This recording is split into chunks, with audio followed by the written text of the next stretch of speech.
大家好，我是马格鲁，欢迎您来到我的频道。这集带您来亚洲最大的植物园，这里拥有丰富的植物和动物资源，还可以亲近罕见的野生动物。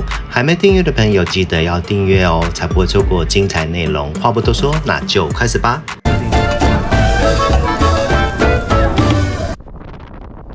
你知道在深山里有一座植物园，每天只开放有限的名额入园参观，而且每年休园1个月，让园区休养生息，但却名闻遐迩，那就是福山植物园。福山是燕林区位新北市宜兰县交界处，海拔高度400到1400公尺，年平均气温18.5度C。我们到了管制站。因为园区采行生态承载量的管制，以降低人为的干扰，入园要先上网预约登记，免费参观，有名额限制，平日500名，假日600名，开放时间是上午9点到下午3点半，在现场核对身份，没问题就可以进去了。进来不久就看到4只台湾猕猴，太可爱了。很快就到了解说站。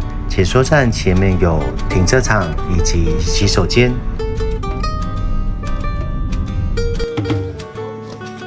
入园前一定要听解说员的介绍以及入园注意事项，像是最重要的就是不能喂食野生动物。如果你身边有垃圾，要自行带走。参观园区降低说话音量，避免惊动动物们。遵守参观时间。免费入园要事先上网申请。福山是燕林区冬季阴湿多雨，全年无干湿季之分。林区内保有台湾地区典型的天然阔叶树林，动植物种类丰富，是研究自然生态的优良场所。而区内规划分为水源保护区、植物园区以及哈盆自然保留区。水源保护区和哈盆自然保留区没有开放，一般游客也不能进入。植物园区就是福山植物园有4大区。自然教室区、树木展示区、森林探索区以及生活植物区。自然教室区以小教室的方式展示水生植物、林下植物、蕨类植物及裸子植物等主题，近距离观察这群生态习性特殊的植物。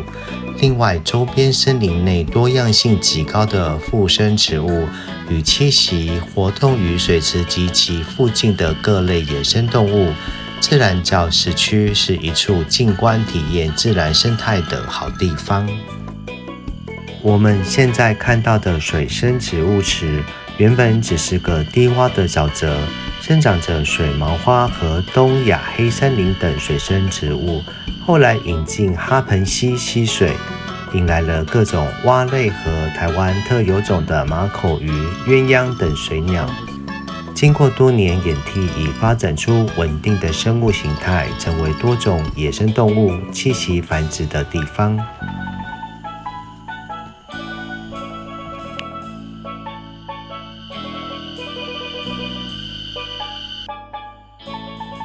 对，它在上面那个，它是站在石头上，站在木头上。木头上。那旁边有一只黑黑一点点那个，对啊，对。但是小霹雳。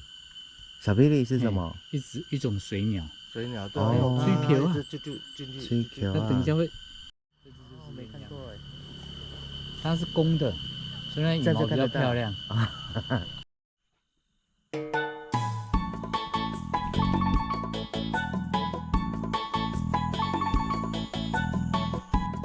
我们现在的位置就在地图的这个点上面。依照刚刚解说大姐姐所说的，只要遇到交叉路就往右走就对了，那就前往蕨类植物出发。还有个小步道。林下植物是一群能适应较弱光照的耐阴植物。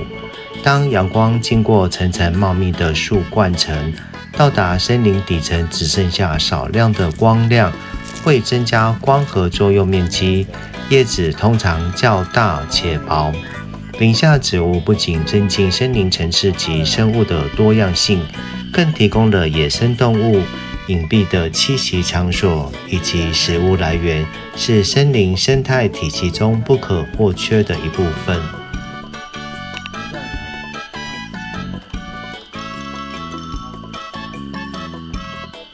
原本会在凉亭屋顶栖息的台湾特有种夜明麸，不知道什么原因，现在凉亭已经关起来了。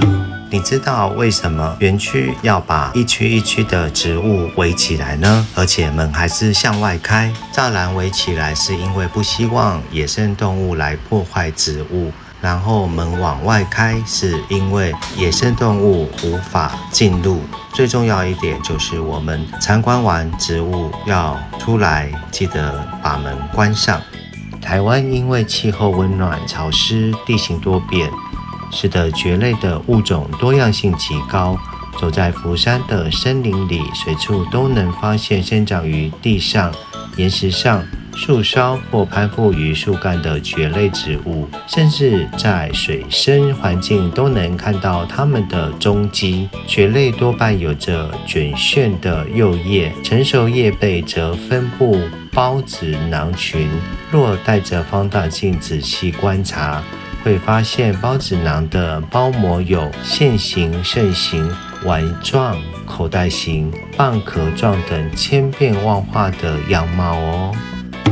裸子植物与被子植物合称为种子植物，因无子盘构造，其种子从胚珠开始就一直裸露在外，故而得名。我们熟知的松、山柏、罗汉松、红豆杉、银杏和苏铁等都属于此一家族的成员。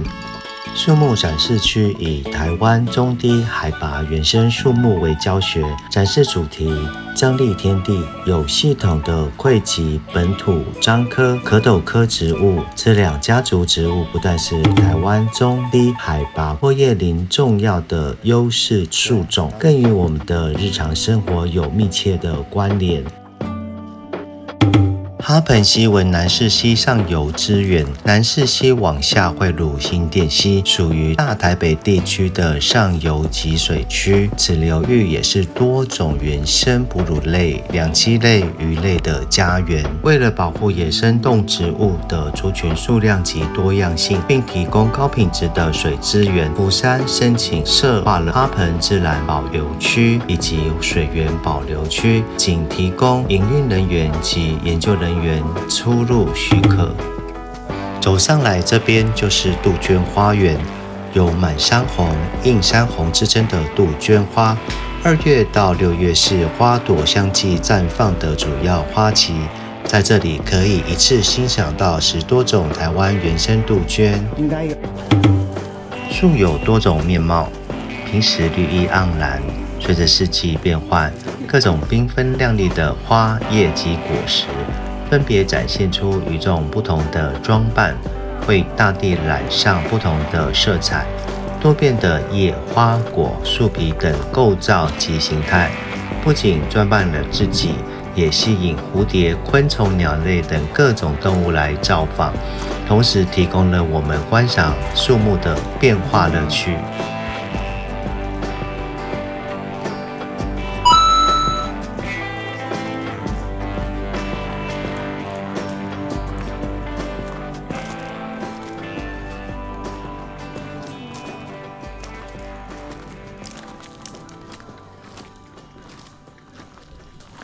其实也不怕啦，跑掉了。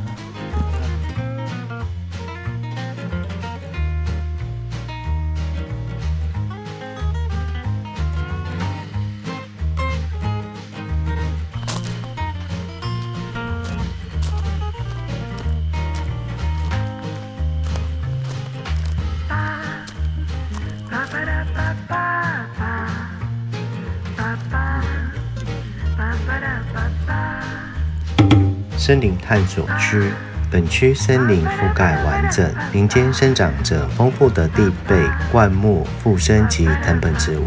沿着蜿蜒的小径寻幽探访，层层交叠的植物细细绘亚热带雨林的风情。此区潮湿，地形起伏大，坡度陡，要考虑自身体力并注意安全。步道长度约750公尺。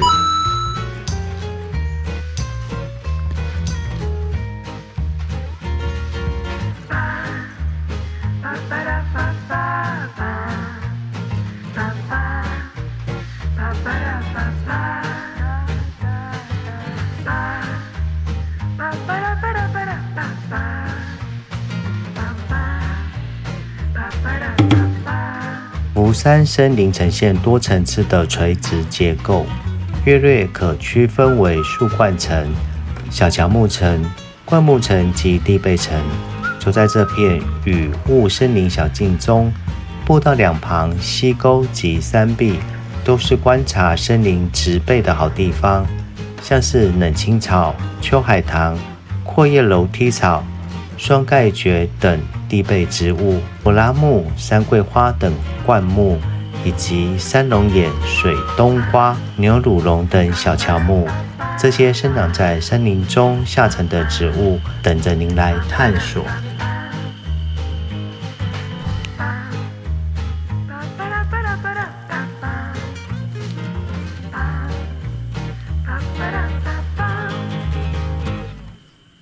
回头一下。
生活植物区绿野足径，植物和人类的生活及文化有密不可分的关系。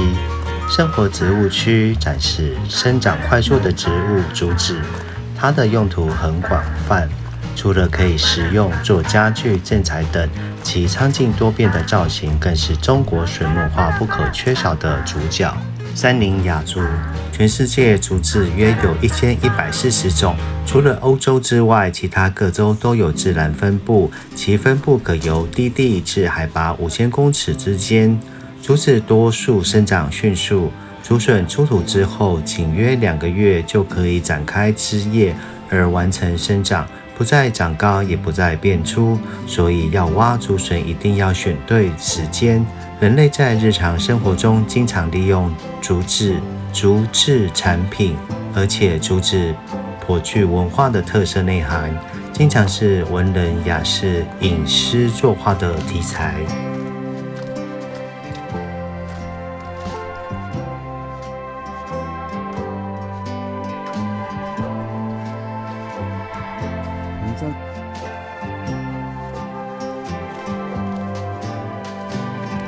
不会，我们刚刚这样他都不理我们啊。现在眼前这片阳光草坪是植物园区中最开阔的区域，也是野生动物觅食与活动的大操场，加上旁边有可供躲藏的森林及取水的溪流，让喜欢在多样栖地生活的生物能在此活动聚会，像是山猪为了挖食根茎、蚯蚓、昆虫而掘土，穿山甲挖掘洞穴寻找最爱的蚂蚁及白蚁大餐，猕猴会在林下玩耍翻滚，林雕则在山蔬花或岩浆掘围巢，只是它们都很害羞，不喜欢在大庭广众之下行动，经常只留下它们到访的痕迹。民俗植物区呈现了鲜明的智慧，在物质缺乏的年代，巧妙地将植物根、茎、树皮、叶、花、果等运用于食衣住行各种生活所需。本区收集了展示台湾先民较常使用的植物，想想看我们在日常生活中是否经常利用这些植物。另外，草生地周边只有樱花、四照花、棕榈科等景观植物，形成园区中最开阔自然的区域。福山植物园保有自然度极高的天然环境，向来是游客向往的休憩场所。为达永续经营、维护、保育园区资源，除了申请入园有人数限制之外，每年3月为园区野生动物繁殖的高峰期，不对外开放，以降低对野生动物族群的惊扰。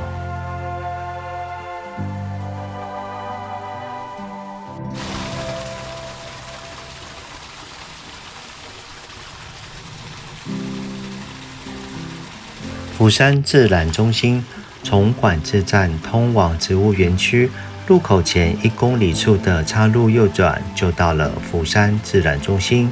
自然中心内有视听室及森林剧场2000多媒体播放教室，以及提供游客进行生态探索的展示空间，为游客了解园区概况、自然生态等讯息的服务中心。不过，自然中心因为森林剧场整修，5月2号起休馆3个月。福山植物园拥有丰富的植物与动物资源，不但可以欣赏原生植物之美，更有机会看到山羌、野猪、鸳鸯、小屁蹄等害羞的野生动物，是台湾生态的保护。游客能体验到与一般植物园或森林游乐区完全不同的雅致风光。一年四季，这里的景致各有风情，但同样迷人。好了，这就是本集内容，希望对您有帮助。喜欢本集内容，欢迎订阅、按赞和分享。您的订阅、按赞是我做影片的最大动力。我是马古鲁，我们下次见。